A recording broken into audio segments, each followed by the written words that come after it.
a female wants to wear lipstick, she wears it. If she wants to wear a dress, she wears a dress. If she wants to wear nail polish, she wears nail polish. But if she wants to wear a veil, or man wants her to wear a veil, then suddenly we need to come up with reasons to explain this decision. So then let us go through some of the reasons that the people involved with the veil movement are using to defend, explain, or justify the wearing of the veil. But first, let us look back through history, shall we?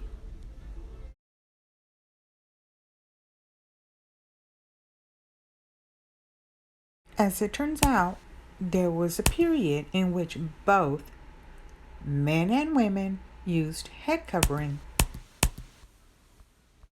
And then in 1917 came a change from Code of Canon Law that men and women should continue separated in church. Men would now go bareheaded and women should continue with a head covering.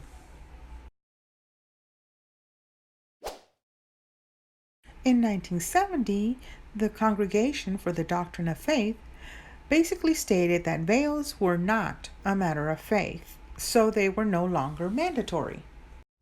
And a strong indicator in the present time that the veil is not a matter of faith is that unless you're in the business of selling veils or part of the veil movement, in which case, of course, we see posts of beautiful pictures, but for the most part, what we see in church today looks very much like this.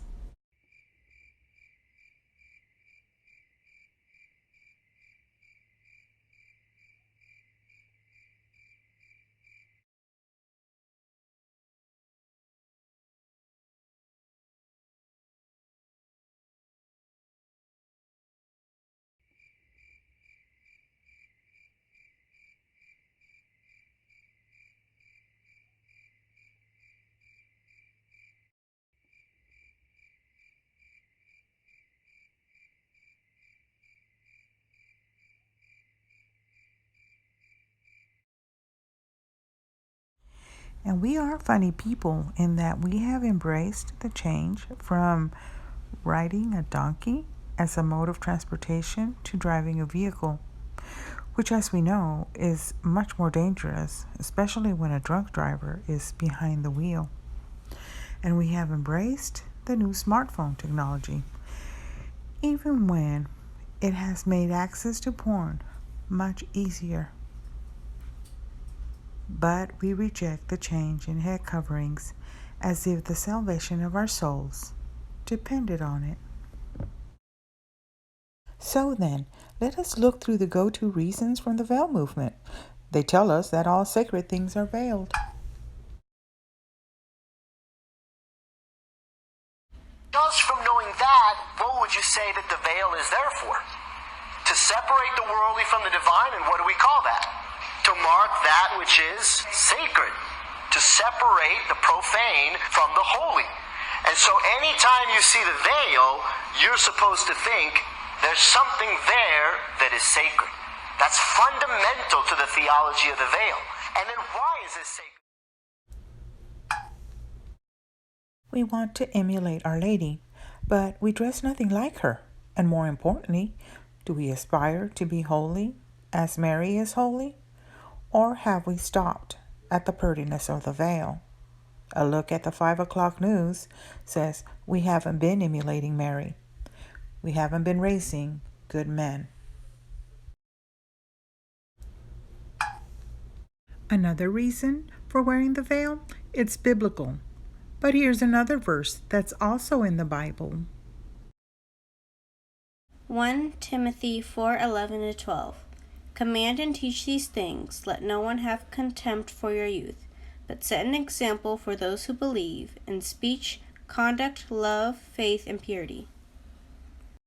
Notice that it speaks of setting an example in speech, conduct, love, faith, and purity, but not in wearing a veil. This is another verse in the Bible that we choose to ignore. Matthew 18:9. And if your eye causes you to sin, tear it out and throw it away. It is better for you to enter life with one eye than with 2 eyes and be thrown into the fire of hell. So why don't we see more people walking around with a missing eye? Well, if you ask a Catholic, the answer is that, unlike Protestants, we do not believe in sola scriptura.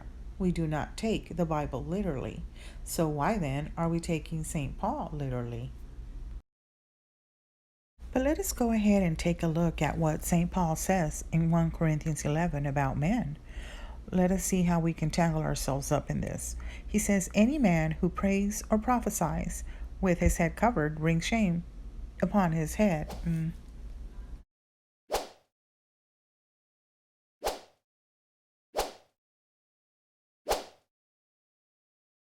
Well, someone asked about this on a Catholic website, and the answer is that the bishop removes the headgear when he prays.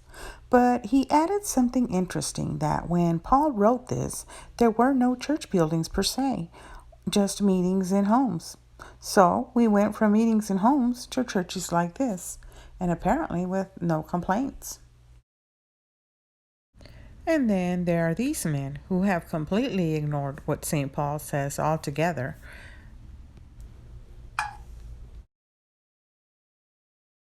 Some women require a veil to stay focused on Jesus. These women are veiled, but they do not believe in the divine presence of Jesus in the Eucharist. They're veiled, but they don't believe in Jesus at all. They believe in Allah. They veil, but the veiled chalice, the veiled ciborium, the veiled tabernacle means nothing to them. But they are veiled.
Don't be a pagan.